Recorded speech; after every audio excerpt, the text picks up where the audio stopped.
I'm starting to sense your feelings about nukes are a little different from your colleagues. How do you mean? Your little chat with Coldman back there. I told you my father worked on the Manhattan Project, right? You're familiar with it? The basics, yeah. It was the project that kicked off the nuclear age. That's right. Some of the finest minds of the 20th century, including multiple Nobel Prize winners, worked on it. They spent over $2 billion, and that's in 1940s money. It culminated in the successful nuclear test at Alamogordo on July 16, 1945. And the first use in combat a few weeks later. Doc? I can't walk. What? My spine isn't shaped like everybody else's. I can't move my lower body, so I've never taken a single step, not since I was born. What's that got to do with your dad being in the Manhattan Project? As a result of his research, my father was exposed to high doses of radiation. It can't be a coincidence that my chromosomes are messed up. That's why I didn't want for these nukes to be another sword of Damocles. I wanted to give them a real purpose, to be a deterrent against war. Doc. And Coldman, we have to stop him, whatever it takes.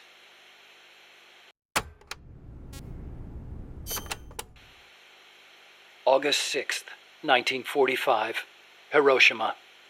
August 9, Nagasaki. The atom bomb attacks on Japan. My father was married to his work.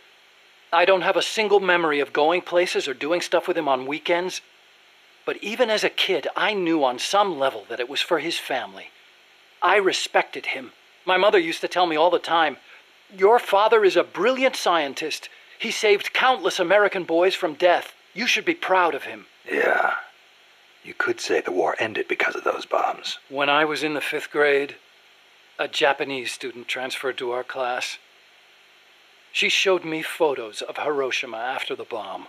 I couldn't believe my eyes. A city of over 350,000 people reduced to a scorch mark on the ground by a single atomic bomb. Houses blown off their foundations, burned to ashes. The only things left standing were the skeletons of steel-framed buildings. And it wasn't just the buildings. Blackened corpses on the side of the road. Survivors covered head to toe in severe burns. Within a few months, over 70,000 had died in Nagasaki, twice that in Hiroshima. For years after that, I couldn't talk to my father. Couldn't even stand to look at his face. I know how you feel, Doc. But your father's your father. If he hadn't worked on that project, my body wouldn't be like this. I could be researching something else. I could have lived a normal life.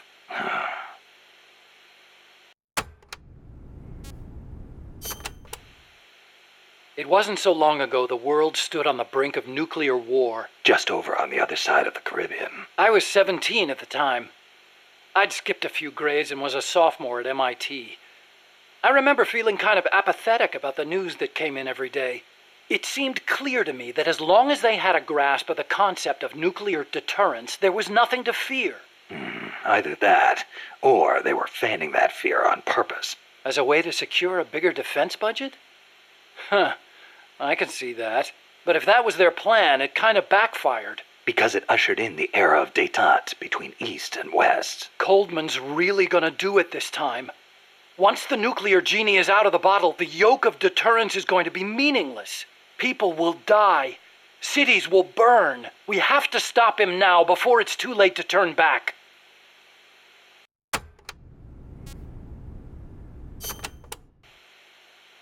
So you've been doing nuclear research your whole life? No, not really. At first I wanted to be an aerospace engineer. For me, the Sputnik launch was a good shock, not a bad one. I thought the age when science was used for war was over, and that a glorious age of space exploration was dawning. The year I skipped ahead and got into MIT, Gagarin went into orbit, which made me more excited than ever. Of course, even back then, I knew the space race was just another facet of the Cold War. Moscow had a leg up on us, and we were desperate to catch up. I know. But for me, it was a happy time. I joined NASA, got to do the kind of research I loved. Our nation's prestige hinged on our work. They gave us whatever resources we asked for. I knew you could turn a rocket into an ICBM by fitting it with a nuclear warhead, but that didn't bother me so much. It didn't last long, though.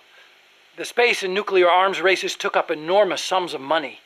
America beat Russia to the moon, but that's where it ended. Then came détente. Exactly. NASA's budget was slashed as a result. My father being a nuclear expert and all, they put me to work on a more obvious deterrent: missiles. At NASA, I'd been researching a locomotion system for lunar exploration. Tires aren't suited to driving around on the moon, you know. And that's how I caught Coldman's eye.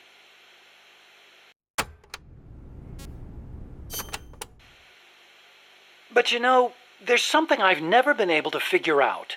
Is the Cold War really a war, or is it really peace? Doc, what do you... People called it a Cold War, but I disagreed. Sure, nuclear stockpiles are increasing, threats are multiplying. The US and the Soviet Union have enough power to destroy the human race 100 times over. But nobody's actually being killed. Small-scale conflicts and proxy wars, maybe, but nuclear deterrence has averted another world war. The world's far more peaceful today than it was before, and the breakthroughs we've made in space exploration, thanks to Cold War competition? Fantastic, don't you think? No. We didn't need to rush into space like that. Going into space may have been mankind's dream, but good people were sacrificed in the scramble. Maybe so. NASA's definitely got some skeletons in its closet. Same goes for the nuclear arms race. Atomic testing has killed civilians and exposed thousands to radiation. Believe me, I know. And now, this. What peace was I trying to protect anyway? The more I think about it, the less I understand.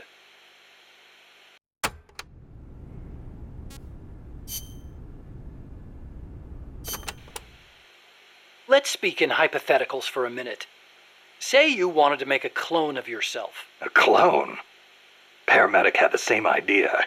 It's science fiction. I'm just hypothesizing here. Okay, not a clone then. You have any kids? Nope. Wife? I've never been tied down. Okay then. So, we're still talking hypotheticals. Say you had a son who'd inherited your genes. Someone with the same combat abilities as you. Would you challenge him to a fight? Not to sound cocky, but I would want to do that. No telling who'd survive. I'll bet. You picked up on the Pupa 5000's combat patterns in seconds. Only with your advice, Doc. Well, if anybody could learn to do it just by listening, it'd be easy. But you're a born soldier. Yeah, you must have been born with genes geared for combat. Soldier genes, if you will. Genes geared for combat? I don't care how advanced their research is. You can't blame genes for everything. Blame genes? You think it's funny? What? You think genes have nothing to do with this body I was born with? I don't know. Look, that fear of facing someone of equal ability in combat, imagine that on a strategic scale. That's the concept of nuclear deterrence.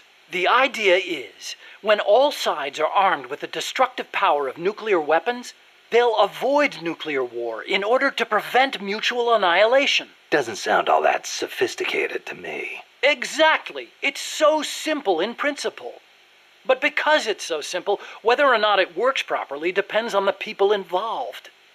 In that sense, what we're looking at now is a malfunction in deterrence theory. Coldman. You got it. Please, Snake, don't let deterrence die.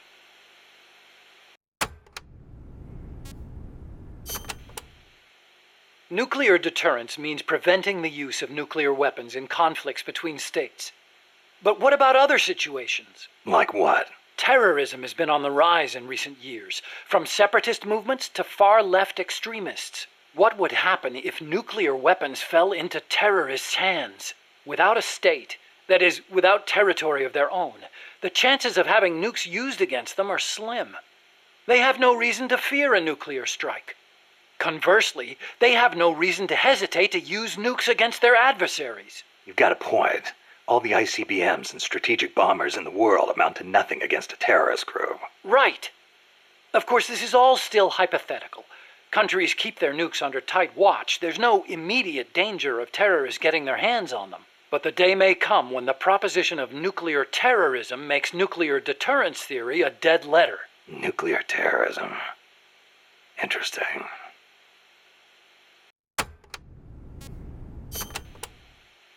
What are we gonna do, Snake? If Peace Walker attacks Mother Base... Relax. We've got the entire MSF out to make sure that doesn't happen. Yeah, but Peace Walker's missiles have 1 megaton warheads. The fireball alone would be a mile in diameter.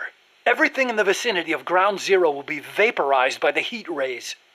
Then there's the blast, which travels at hundreds of miles per hour. And the fires, and the... A huge dose of radiation from the initial nuclear reaction. That too. There won't be a single survivor. Yeah, I'm aware of that. Look, Doc, you made that thing. You know better than anybody what it's capable of. Right now, you've got to give me a rational, scientific estimate of the damage. If we're talking about a nuclear explosion, it's more than just MSF's problem. You're right, Snake. Sorry about that. Like I was saying, Mother Base would be wiped out. Any ships in the area could be caught in the blast too. We'd need to send out a warning. The thing to worry about most is the fallout. The dust of death. If it goes off over water, the particles will be smaller than with an explosion over land, so the wind will scatter the fallout over a wider area. Clouds will form around the salt crystals in the seawater, causing contaminated rain to fall downwind. Yeah, got a taste of that myself. On Bikini Atoll? That's right. The 1954 Castle Bravo test created fallout 300 miles downwind. Poisoned a lot of local residents and ships, so I hear. The yield of Peace Walker's warheads isn't that big, but the amount of fallout will largely depend on weather conditions. It's impossible to make a quick and easy estimate. If it gets into the trade winds, it could come straight to Costa Rica. What was it Coldman was saying? About leaving people free to help out? He's out of his mind. What does he think's gonna happen? When they get hit by rain containing high concentrations of fallout, a lot of them will die from the external exposure alone. The rain will seep into the ground, contaminating the water supply and crops. When they ingest the stuff, the internal exposure starts. Strontium-90 and cesium-137 have half-lives of around 30 years. The effects stay with you your entire life. Leukemia, cataracts, dermatitis, cancer. And it affects reproduction, too. I know. Even today, 30 years after World War II, thousands of people still suffer from exposure to the bomb. We can't let Coldman create more of them just to prove his point. I know it sounds crazy, but I created Peace Walker so that that kind of thing would never happen again. Don't worry, Doc. We'll stop it. One way or another.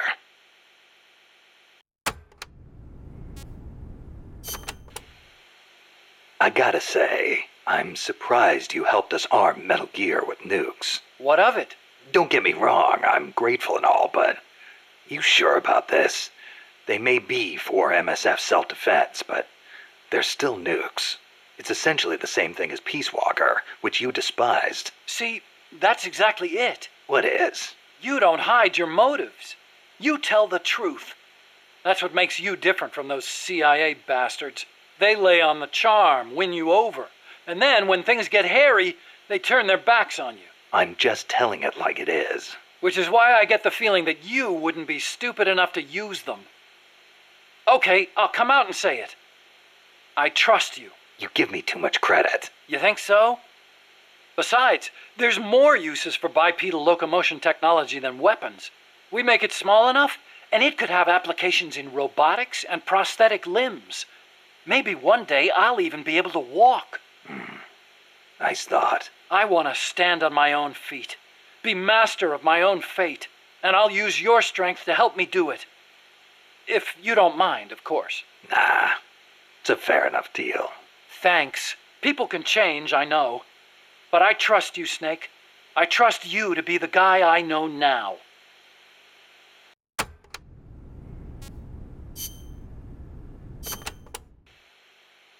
The aim of the Peace Walker project is to achieve robust nuclear deterrence across Central America by deploying a new nuclear weapon system along the Caribbean coast.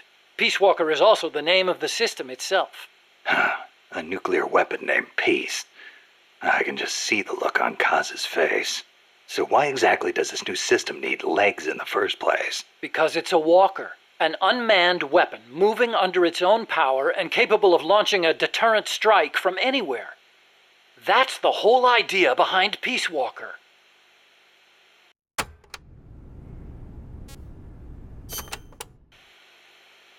The reason Peace Walker is a mobile nuclear weapon system is to maximize its potential as a nuclear deterrent. How so? If need be, Peace Walker can stay constantly on the move so that the adversary can't pinpoint its position. That allows it to avoid preemptive enemy strikes. So you're saying it keeps the retaliation card in play? Coldman likes to brag about it in this way. Like a land-based version of an SSBN. And there's another reason for them to be mobile. Peace Walker also has a self-destruct function.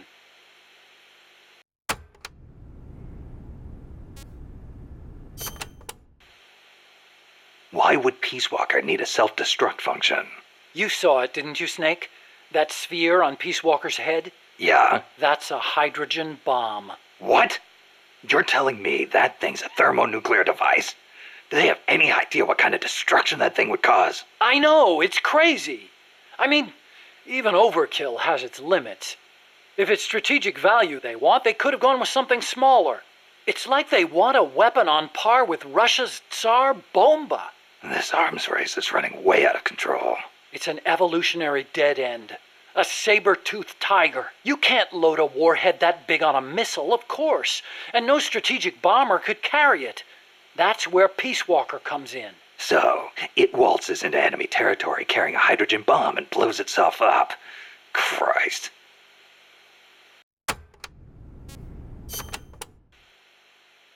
The biggest nuclear warhead ever actually detonated was the Soviet RDS-220, nicknamed Tsar Bomba. It had an estimated yield of 57 megatons, 10 times as much power as all the explosives used throughout World War II. The test took place on October 30, 1961, above Novaya Zemlya. The explosion is believed to have created a fireball over 2 miles in diameter. Can you believe that? Like a miniature sun. The explosion was seen as far off as Finland, 600 miles away, and some people even reported windows shattering. The shock wave traveled 3 times around the Earth. 3 times? Peace Walker is armed with a massive hydrogen bomb, even more destructive than Tsar Bomba. It can sneak into enemy territory, lie low, and in the event of an enemy nuclear strike, detonate itself in retaliation. And the locomotion system that lets it do that? My research. Snake, those legs were supposed to make my dream come true. Now they're about to jump the fence of nuclear deterrence. You have to stop them. I'll apply all my energy into developing weapons and equipment to help you do it. Sounds like a deal.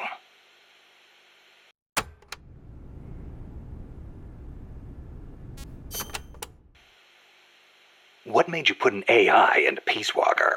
Well, for one thing, because it can't be manned. Peace Walker's designed to enter enemy territory and blow itself up, if necessary. You can't put a person inside a weapon that could blow at any time, can you? So we equipped it with an AI instead. That's strangely humane of you. And besides, Peace Walker was designed as a bipedal weapon system. You can't imagine how hard it shakes when it walks. It'd turn a man into mush. Plus, when launching a nuclear missile, it has to perform ballistic calculations in real time. See? Because it's always moving. Hold on. If that's all it does, then a high-performance computer ought to do the job. It doesn't need intelligence. That's a very good point, Snake. Which brings me to the real reason. Peace Walker needs AI to make decisions regarding nuclear retaliation. It's what ensures perfectly mutual assured destruction. I've heard all this before.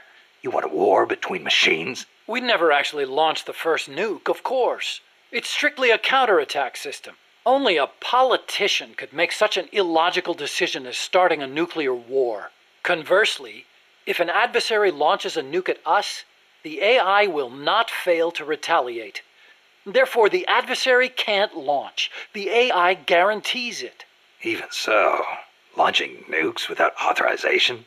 Boomer captains have the authority to launch if land communications are cut off. It's the same principle. Not even the captain of a boomer can make that decision alone. The way I heard it, that's the only situation where insubordination is allowed. Only because humans are imperfect. That's Coldman's line of thinking. You're saying that machines don't make mistakes?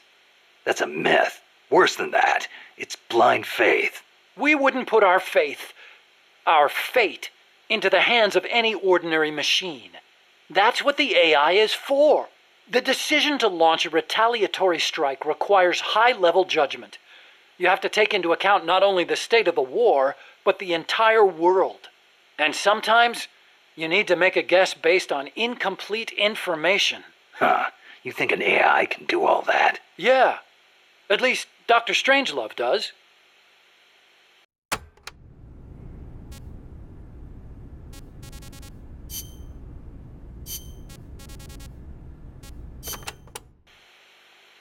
Peace Walker is fitted with several close-range weapons. We'd also planned for it to be able to enter enemy territory and self-detonate. Wonderful. What exactly are we dealing with here? Well, the flamethrowers for one thing. One in the front and one in the rear. Then there are the S-mines. They're like cluster bombs. It scatters them from its leg hatches. If you see those open, you better clear out quickly. And finally, the rockets. These can travel quite a distance, so stay sharp. On the other hand, it can't fire them from too close. But then again, there are those flamethrowers. It can also use its legs as weapons against any infantry on the ground. Ouch. But remember, Peace Walker technically isn't complete. With just the reptile pod, it can only perform relatively simple maneuvers. They've got certain quirks, too. What's more, look carefully and you should be able to predict which attack is coming next.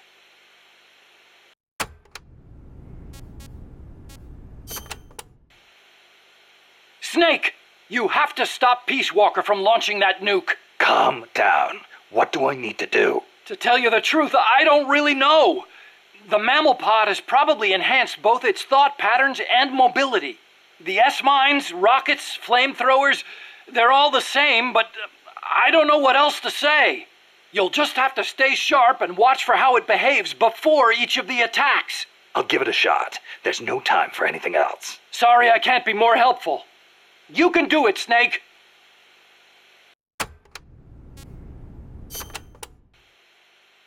Okay, but why does Peace Walker need to walk on two legs? I'd think treads would be good enough. You'd be wrong.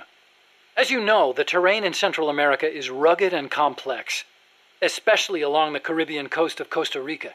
You've got jungles, swamps, mountains, and the only way to get across all that terrain, no matter how rugged, is on legs. Yeah, but wouldn't it be tough to cross a swamp, even on legs? It wasn't easy, that's for sure. The reason we picked Costa Rica as a proving ground is because we can test it on every type of terrain.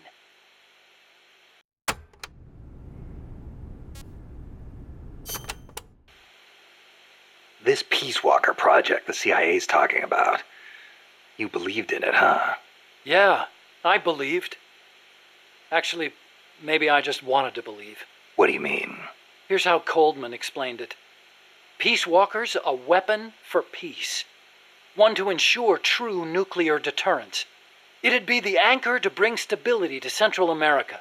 He told me, the nuclear weapon system you've built will never be used.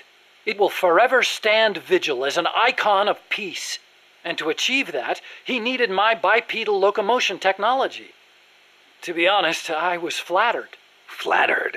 Wouldn't you be? My colleagues in the scientific community have never taken me seriously. They told me bipedal locomotion was a pipe dream, that it'd never amount to anything. It was the first time anybody recognized my work. How could I not be happy? And besides, it was my chance to surpass my father. To create nukes for peace. Or so I thought anyway. But Coldman's really going through with it. Yeah. Makes perfect sense, really. No one would give the project any notice unless they could prove that an unmanned system is capable of launching a nuke.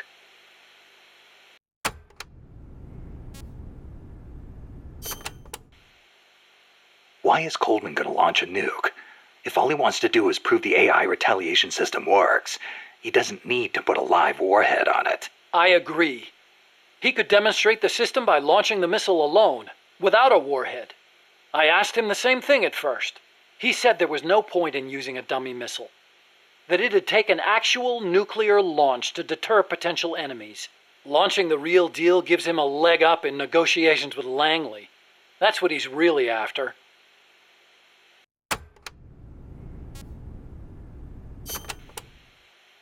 I based the bipedal locomotion technology used in Peace Walker on Soviet research.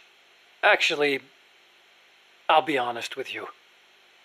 I stole most of the basic ideas behind it. Soviet? Bipedal? You mean Granin? You know him? Yeah. I met him at his lab in Russia. He helped me out a little bit. You met him? What were you? He was head of the Granin Design Bureau, creator of countless Soviet weapons. I'd hit a wall in my research at the time. Granin's ideas solved nearly all my problems. There's nothing unusual about using somebody else's work to further your own research, is there? As long as you cite it, yeah. But I wasn't in a position to do that. His research was classified at the highest level. Soviet research, no less. So you used it without telling anybody? I wanted to show up my colleagues for once. The ones who never took me seriously. But you reap what you sow.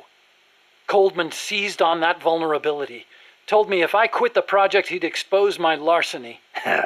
He had you by the balls, Doc.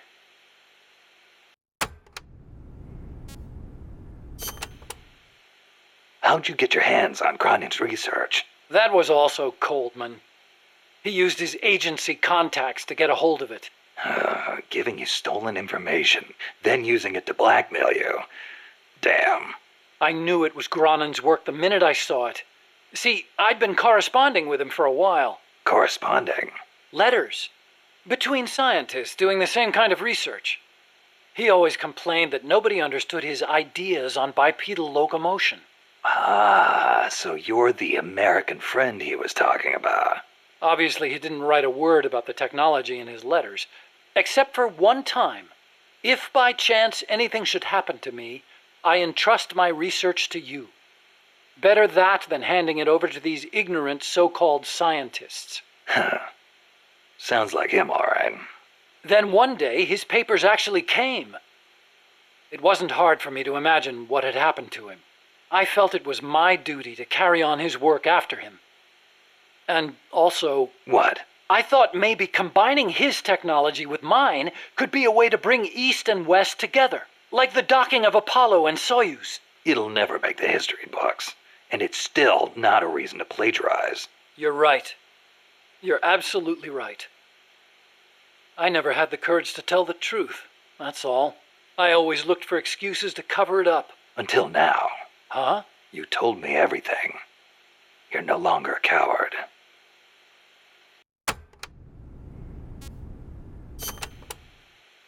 Metal Gear. Huh? What about it? You mumbled that when I first explained about Peace Walker. I'm curious what it meant. Exactly what it says. Metal Gear.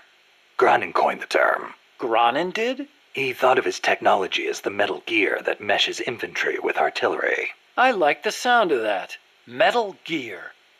It's got a nice ring to it. Better than an outright lie like Peace Walker, anyway.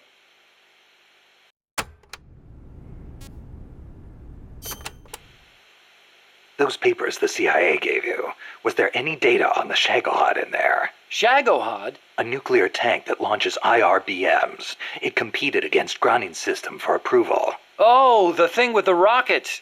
Designed by a guy named Sokolov, right? What's so funny? No, I was just remembering some of the commentary Granin added to the Shagohod papers. You should have seen the way he badmouthed it. It was too conservative, too ugly.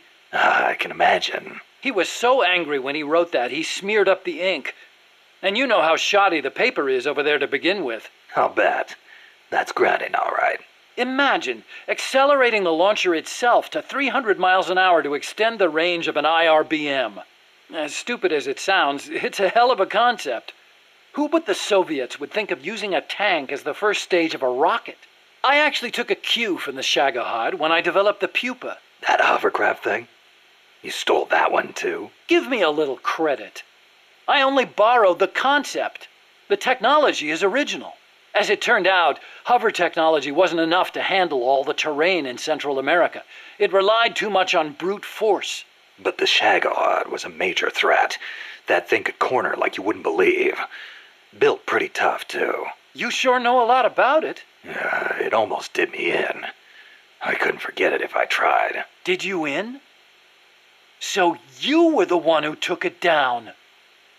Wow! You really are amazing. I didn't do it alone. No, seriously, thank you. We might not be here today if they'd begun mass-producing that thing. Then again, they're hard at work now miniaturizing nuclear warheads. Pretty soon they won't even need an accelerated launcher like the Shagahod. Great. That means they're that much closer to being able to launch from anywhere in the world.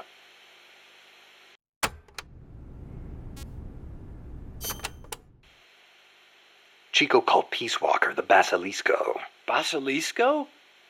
Oh, right, Spanish. That's funny. I once used the codename Basilisk for the Peace Walker platform myself. What for? The class of lizards called basilisks can walk atop any type of terrain. In a pinch, they can even stand up on two legs and run across water. Perfect name for a system that can walk anywhere in Central America, right? Plus, there are the legends. What legends? The basilisks of legend were highly venomous creatures. There's a story told by the ancient Romans. A knight slew a basilisk by piercing it with his spear. The creature's poison seeped up the spear and killed both horse and rider. Remind you of anything, Snake? Nuclear deterrence. Bingo. Kill it and you die along with it. Your hands are bound. I wanted Peace Walker to be like that. You should know that people aren't that rational. Sometimes people do things that don't make sense, even when they know they're going to die. Or maybe it's because of that. Maybe you're right. But that's exactly what I don't understand.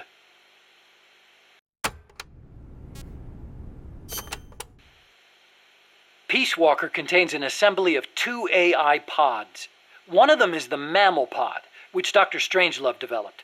The other's the reptile pod, which is mine. What's the difference? The reptile pod is the attitude control AI. If it's destroyed, Peace Walker grinds to a halt. The mammal pod is responsible for making the decisions regarding nuclear retaliation, reflex, and thought. One is the brainstem and cerebellum, the other the cerebrum. So, the one that houses the will of the boss would be the mammal pod.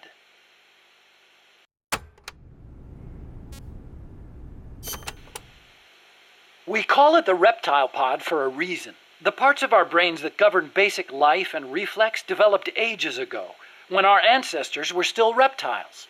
We were reptiles? Well, only at one stage of our evolution. The theory was proposed by the neuroscientist Paul MacLean. Huh. The reptile brain corresponds to the brainstem and basal ganglia in our brain. The reptile pod also incorporates the functions of the cerebellum. So basically, it's the deep parts of the brain. Dr. Strangelove came up with the name.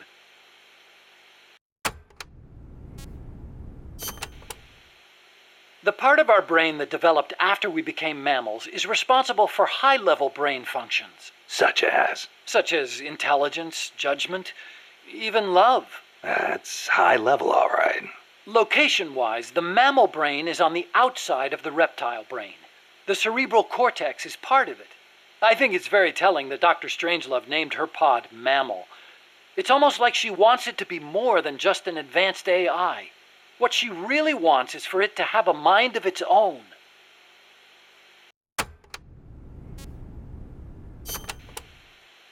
Snake, how much do you know about the U.S. Homeland Air Defense Network? I don't know much about what goes on up in the sky.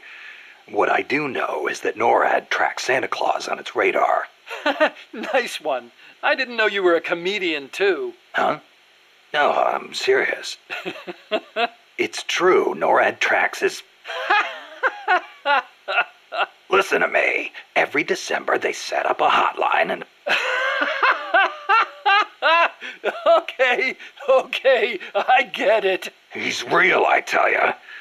He used to bring me presents and...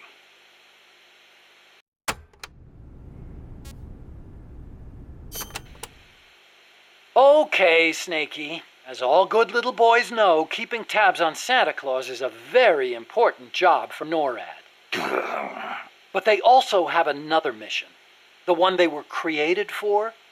And the system they set up for that has been hijacked by Coldman. You mean Peace Walker's fake data transmissions? NORAD's early warning system is composed of DSP satellite-mounted infrared sensors and an array of surveillance radar stations across North America. The network sends out warnings to NORAD at Cheyenne Mountain, where the data undergoes human evaluation. Peace Walker, on the other hand, has to make its retaliation decisions autonomously. So it's set up to automatically receive the same data as NORAD through covert channels. Those channels were also used on the test platform to telemeter the AI's decision-making. Peace Walker reversed the system to transmit a fake warning about incoming nuclear missiles outside the usual exercise schedule. I mean, the system could have used better safeguarding. Nobody's going to argue with that. But cracking the AI? That seemed unimaginable. And you can see what happened.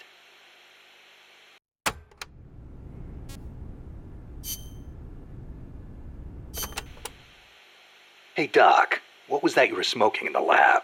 It looked like a cigarette, but it wasn't lit. Oh, it's an electronic cigarette. I designed it myself. Pretty neat, huh? Electronic cigarette. Yup, a liquid in the filter that turns into vapor, and you inhale the microparticles. So that was vapor. I'd actually rather be smoking normal cigarettes, but not in that room. The smoke would wreck the precision equipment in there, ruin all its wiring. But the vapor is just steam. It doesn't contain tar or anything like that. So I can smoke it in the lab with no worries. Nice. Want to try one? Nah, I'll stick with cigars. Yeah, but... I don't like imitations. The real thing's always better. Okay. But you know, sooner or later, smoking's going to become very unfashionable across the world.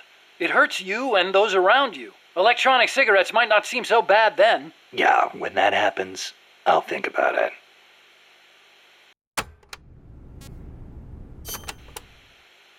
You said your dad was involved in the Manhattan Project, right? Yeah? And you think that's why you can't walk? I don't know. Actually, you know, probably not.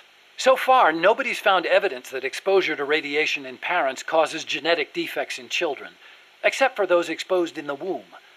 Epidemiologically speaking, anyway. That's the conclusion of the Atomic Bomb Casualty Commission. Right.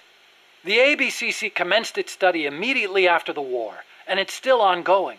Even now, 30 years later. The effects of radiation exposure last a long time. I'm guessing it'll be another 10 years before we get a real verdict on whether it affects genes. Granted, it's the most massive study anybody's ever done. But that's really all it is, a study. The ABCC brought in bomb victims and ran tests on them, but they didn't treat them. Really? Them too, huh? At any rate, that's what my father made me believe when I was growing up. Maybe it was tough for your dad to explain. Ever think of that? Yeah, maybe. But this is my problem now, Snake. I have to face the nukes head on, whether I like it or not. My creations are being used for the wrong purposes. The onus is on me to stop it somehow. Help me, Snake.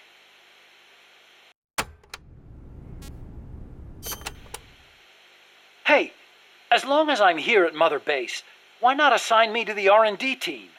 You could use a guy like me. Glad to have you on board. I'm sure Kaz is, too. Once I've got the necessary materials and design specs together, I should be able to start building you that bipedal weapon platform.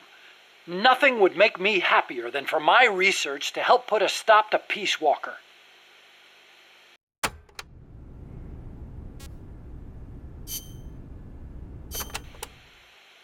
So this Dr. Strangelove was at NASA? Yeah. Well, actually, Strangelove left for DARPA not long after I joined. And then the two of you ended up back together doing research in Costa Rica. Not exactly together. We coordinated on a few things, but the research projects themselves were separate from each other. We had it worked out so that Dr. Strangelove handled the mammal pod, Peace Walker's cerebrum, while I did the rest. That letter, something to do with your research? Huh? No, it's yeah, it's a report. Research findings. Research findings? Anything in there we could use against Peace Walker? Nothing. Nothing at all. Just don't read it, okay? Promise me you won't?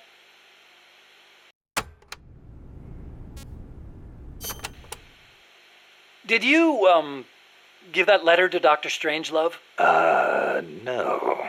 Why not? I gave it to you for a reason. It's highly important information. Sorry. I didn't exactly have an opportunity to play postman. Well, next time you see her, you make sure she gets it. Oh, yeah, sure. Better for you if she doesn't. Snake! What? Tell me you didn't read the letter. No. You did! I mean, you never know what kind of information could affect the outcome of an operation, right? So you read the letter, after I specifically told you not to. What do you expect people to do when you tell them not to read something? I thought I knew you, Snake. I thought I could trust you. But now I see I was wrong. Look, I'm sorry, but I just don't get what you see in her. Well, I wouldn't expect a barbarian who opens other people's private correspondence to understand. Fine then. Deliver it yourself. Huh? What? No way. I could never... You've got a long way to go, Huey.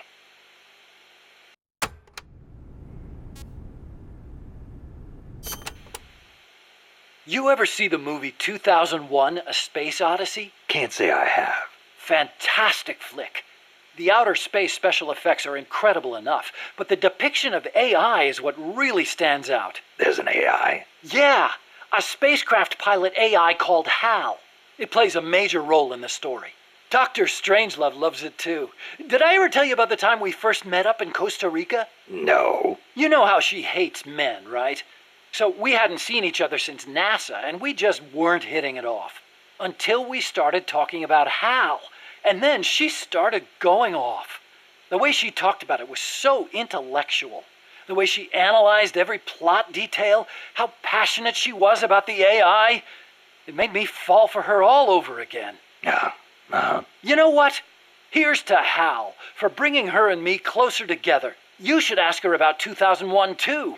Then you'll understand just how amazing she is. Amazing, huh? Hal. Now there's a good name.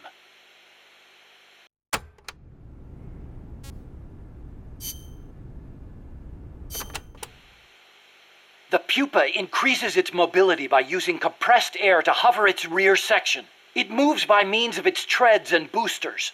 Those boosters also provide the propulsion needed for high-speed movement. So if I take out the boosters, it won't be able to charge. Right. I suppose you could also avoid its attacks by lying down beneath it. The pupa is also equipped with electrical shock units. It uses these devices, they look like lightning rods, to direct discharge. Guess I should pull the plug on those too. Good idea. What else? Well, as with all AI machines, you can incapacitate the entire unit by taking out the AI itself. If you can get the hatch open and climb inside, you can pull out the memory boards. Lights out AI. We may be able to use those boards for ourselves. If you can, try and get inside the AI pod and have a crack at it. You won't be able to do that until you've damaged it enough to stop it from moving first. Got it. Usual tactics first, then.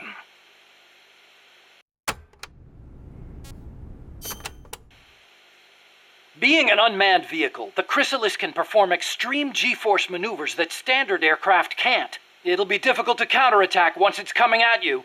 I should mention that it's also equipped with a railgun. A what? A weapon that fires rounds using electromagnetic force in lieu of gunpowder. Wait, an electric weapon? Not exactly. The rounds themselves are conventional shells. It creates force by running an electric current through a magnetic field. Fleming's left-hand rule. Didn't they teach you that at school? Not at mine. Oh.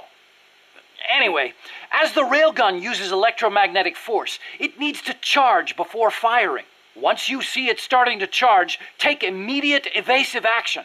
Also, as with the pupa, destroying the AI will put the unit out of commission. Do enough damage and it'll have to land. Use that opportunity to get in the AI pod. Wait too long and it'll start to repair itself. Be sure to shoot the hatch the moment it lands. I think I can handle that.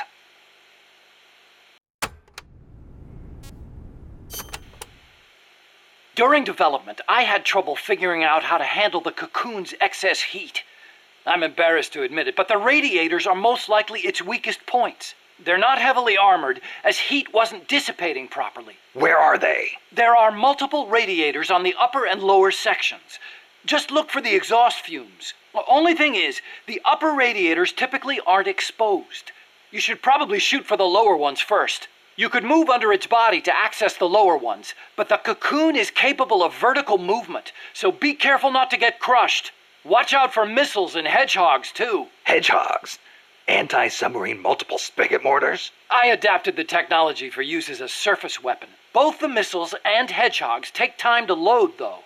It can't fire a hedgehog until the lamp comes on. As for the missiles, watch for the way the hatches move. That'll be my chance to get close. When the hatches open, out come the missiles.